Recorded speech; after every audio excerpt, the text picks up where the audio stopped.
Growing up, so I am from New Hampshire, and growing up, whenever, like in elementary school, whenever I would get sick, my mother used to work at the Filings department store at the mall in New Hampshire. So I'd be, "Ma, I don't feel good. I want to stay home from school."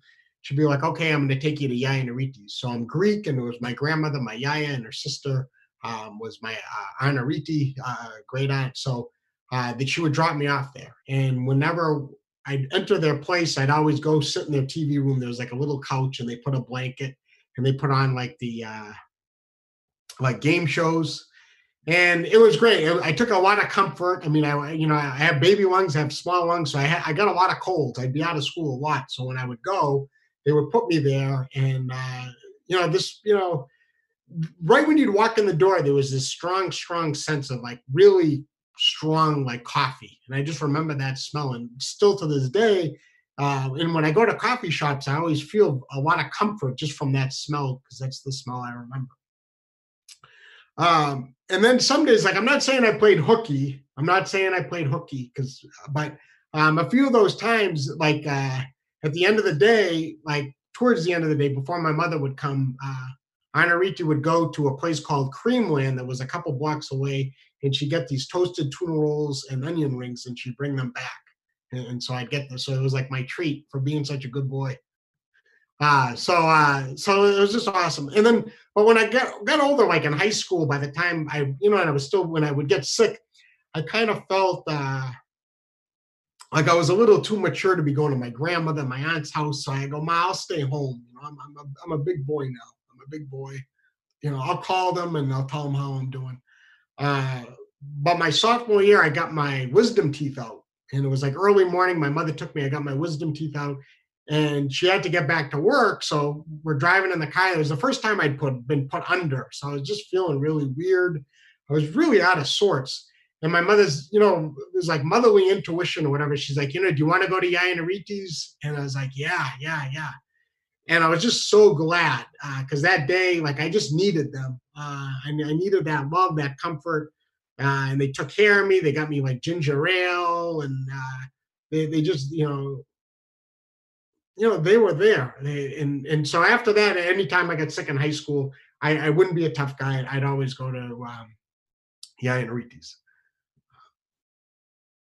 So probably like a few years ago, I had double hernia surgery, folks, ladies, Adam Wade.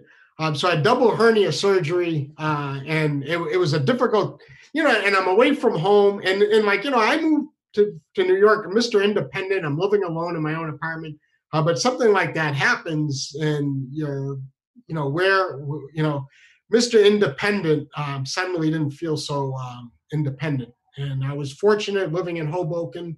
H Magazine shout out. Uh, they're like my friends in Hoboken kind of took care of me. There's my good friend Michelle that lived down the block. Her and her husband took me to the hospital that morning to get my surgery. And then another friend, Johnny, picked me up and took me home. And at the time, I was living in a basement apartment. Right now, just for everybody out there, I live above ground.